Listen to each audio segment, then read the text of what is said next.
everybody, my name is Michelle and in this video I am going to do my April book haul. In April I went slightly overboard again with buying books, but the thing is, now that we're in lockdown and quarantine, this is basically how I entertain myself. We have so much more time to read and also it's just so tempting to order a lot of books online. And yeah, what else can I say? I do really love buying books and getting new books, and yeah, if you have been watching some of my videos, it's probably no surprise to you. So it's another month and I have another big book haul, and yeah, I'm just going to talk about all the books that I bought this month, that I received this month. There is some fantasy, some middle grade, some historical fiction. I feel like I have a huge variety of different kinds of books in this book haul, but yeah, I think I'm just going to start with this video and tell you all about the books that I bought in April, and as always I hope you will enjoy it. First of all, at the beginning of the month I did a book haul exchange with my friend Leonie from the book Leo. So what we did is that we sent each other 2 surprise books with like sort of knowing each other's reading tastes and each other's TBRs. We chose 2 books for each other that the other one didn't have yet, but that we thought the other one would find interesting. So I have a separate video about my haul and unboxing these books. So if you want to watch that, I will leave a link down below in the description box so you can see my initial reactions and everything. But of course I also have to show the books in this, you know, general April book haul. The first one that Leonie bought for me was the Lila Girls by Martha Hall Kelly. This book is based on the true story of a couple of survivors of the Nazi concentration camp named Ravensbrück. And this was a concentration camp entirely for women, and this book tells the story of a couple of women who've been there and how their lives are right now. I don't think that's the full story. I believe there's a little bit more to it than just that, but Leonie bought this one for me because of course I am a huge fan of historical fiction, and of course very much historical fiction about World War II in particular. And this book apparently is for people who have loved the Alice Network and the Nightingale, and those are like some of my favorite books. So it is perfect. It was a perfect choice by Leonie. I'm so excited to read this one. I love my historical fiction so much, I can never have enough of it. And then the second book she sent to me was Spinning Silver by Naomi Novik. This is a standalone fantasy book and it's sort of a retelling of Rumpelstiltskin. It's about a girl named Miriam and her father has debts, and then the rumor is that she can turn silver into gold. I don't know much about it apart from that. I believe there are a couple of more characters that are central in this book, but yeah, the idea is something that I love very much. And Naomi Novik is one of Leonie's like all-time favorite authors, so that's why she sent it to me, and also because apparently this book is very much recommended to people who have loved the Winter Night trilogy by Catherine Arden. I finished the Winter Night trilogy last month, so, or like this month? No, last month. And yeah, that's just like so perfect because I love this book series so much. This one apparently is also very wintry and magical and whimsical, so maybe I will save this one until it's winter again. I mean, I don't know. I think you can read books during any season, but some books are just a little bit more suitable for certain seasons, and this one just sounds like a winter book to me. But I do love these kinds of books, fantasy books with a wintry atmosphere. So yeah, in general, I think it's pretty safe to say that I'm very happy with the books that Leonie picked for me. Next book is one that I like picked out myself and that I purchased myself, and that is Elantras by Brandon Sanderson. Brandon Sanderson, of course, very well known fantasy author. He has a lot of these fantasy books, and Elantras, I don't know, it's not the first book he's ever written, or maybe it is, I'm not sure. Like, well, it's not the first book I think, but it is one of the books that is usually recommended as the first book to read when you start Brandon Sanderson, because it's a standalone, and also, yeah, I'm not completely sure. As you can probably tell, as always, I am very well prepared when it comes to like information about the books that I bought.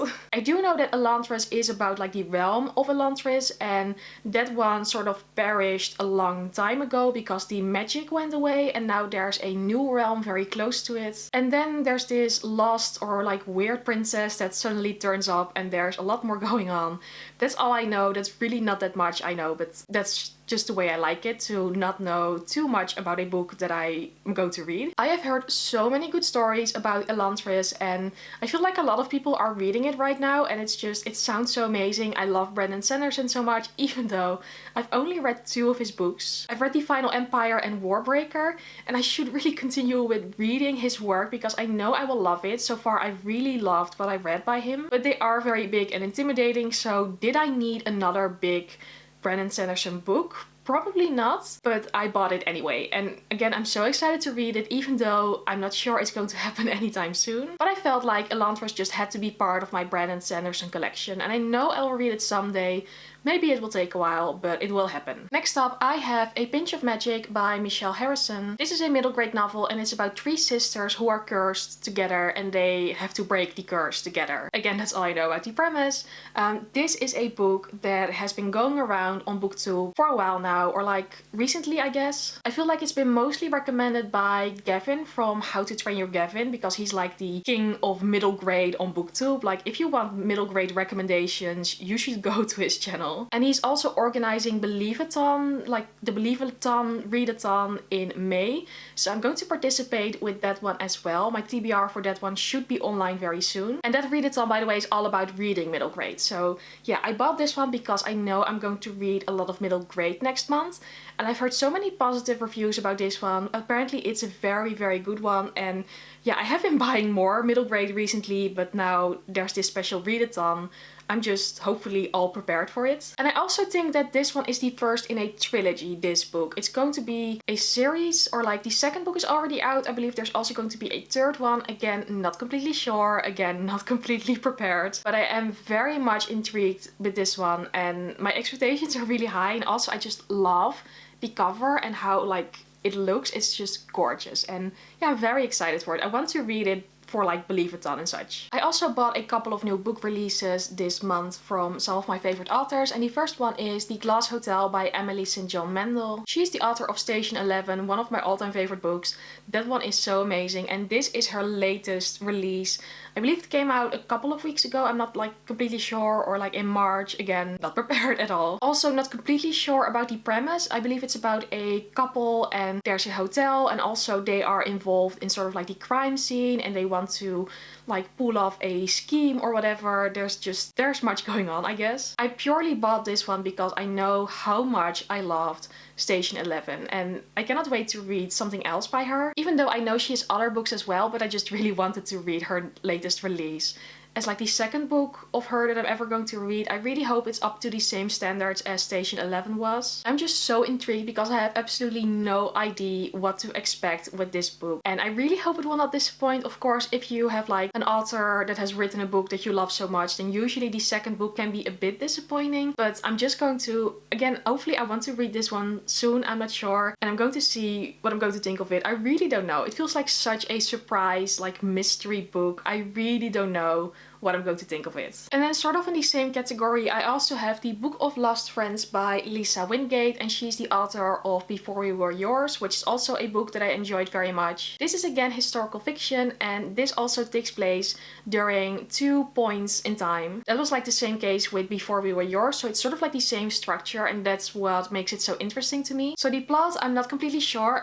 The first timeline is in Louisiana, 1875, and it's in the aftermath of the Reconstruction. And it's about 3 young women who are set on a journey to find, well, all 3 of them want to find different things, and it's mostly about reuniting families and such, I think. And then the second point in time is in 1987, and it's about a young teacher who comes to work at this new place, which is quite poverty stricken. And of course, like, I'm suspecting that both those times are connecting with each other and have a relationship of some sort, because, you know, that's usually the case with these kinds of books. And again, I bought it because it's the same structure as Before We Were Yours. It's sort of the same idea. It's just a completely different story. And I'm very much loyal to the authors that I love. If they write something new, I just want to see what I'm going to think of it. And because this one is so new, I have heard nothing about it yet. And I'm just so excited to see what it's about and what I'm going to think of it. And again, it's sounds like a story, like a historical fiction subject that I don't know much about. Like, I don't know that much about American history, like a little bit, but not things like this. And I do like it when they really are going, like when the books are really about certain characters and their journeys. So really zoomed in on one specific story in a big historical event. So yeah, I'm again so excited, and oh, I cannot wait to read it. It's going to be amazing, I'm sure of it. I actually also bought a classic this month, and that almost never happens, but I bought The Picture of Dorian Gray by Oscar Wilde. I bought this sort of on an impulse because I saw that Leonie from, again, the book Leo, was reading it and she was really enjoying it.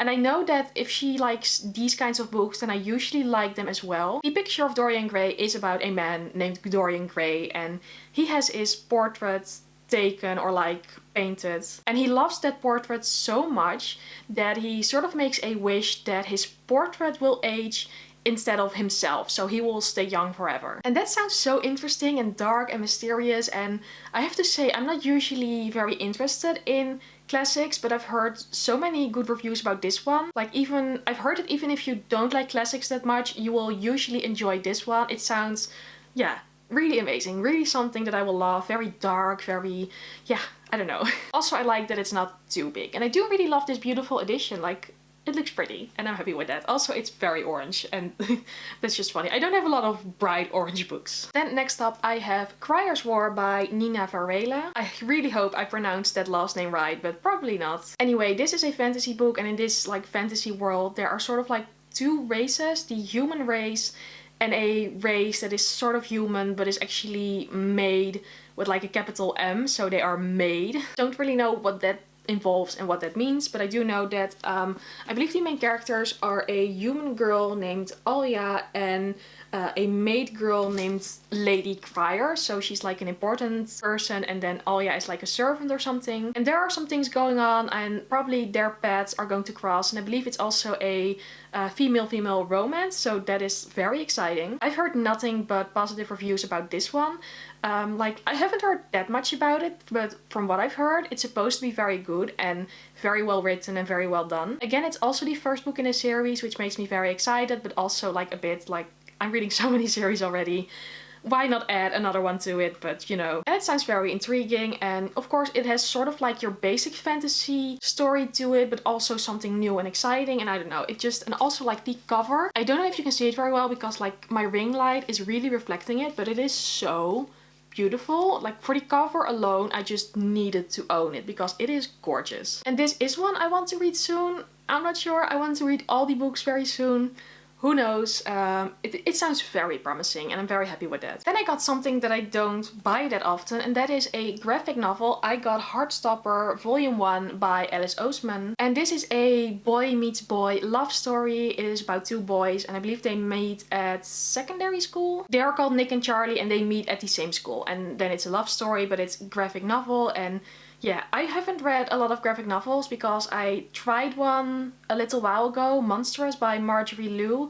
Didn't like it all that much. But of course this one is so different from that one because it's contemporary, it's YA, it's, you know, a lot more, I don't know, it's different. I'm just going to try a completely different genre or kind of graphic novel, I guess. I've heard so many positive reviews about this one, so many people love it. I know Britt from Basically Britt really loves it, and I was like completely sold on it when I saw Tazmyn from Tea Books and Tazmyn talking about it on Twitter, and like she completely sold it to me, and I was okay, I have to have it now.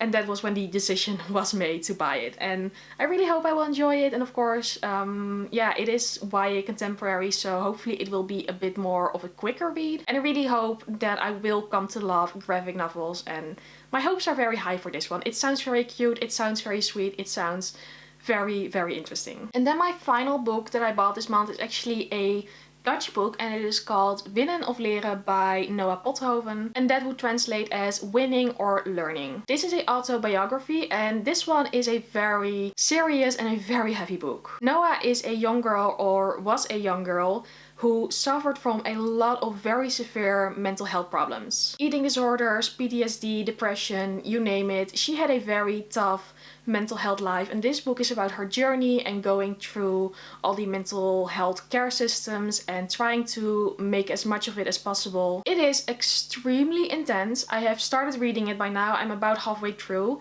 It is very, very intense. Like, I would not recommend to read this book if you're in a bad mental health place yourself, or if you have struggled with some of the things that I just mentioned, because it's just, wow.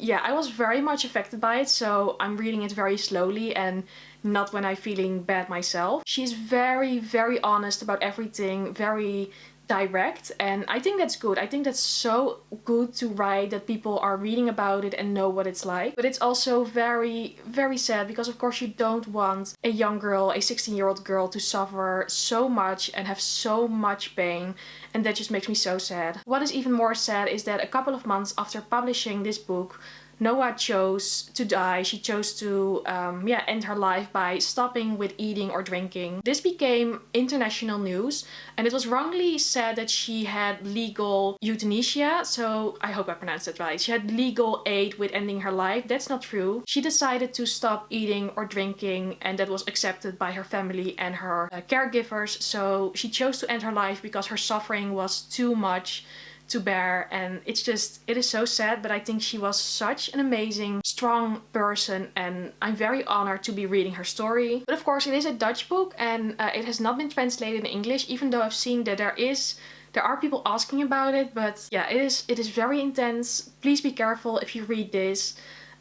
But it's also extremely beautiful and extremely well written, and I'm happy that she has shared her story. I really admire her for that. That was pretty much it for all the books that I bought in April, my huge April book haul.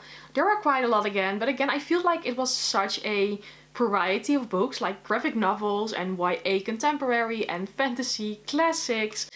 You name it. Like, it feels like I've just bought a lot of different kinds of books, but I'm so happy with that. And buying books just makes the world a little bit better, in my opinion. It makes me happy to have these books and still, you know, entertain myself through them, even when you can't really do a lot of other things to entertain yourself. And yeah, I'm just going to have these books to help me through quarantine, I guess. But this was it then for this video, and I really hope you enjoyed it. And if you did, maybe go subscribe or give it a thumbs up. As always, I would really appreciate that. Please let me know if you have a book that you've bought in the last couple of months, if you have a book that is really helping you through this period and during quarantine. And then hopefully I will see you again very soon in one of my next videos. Bye!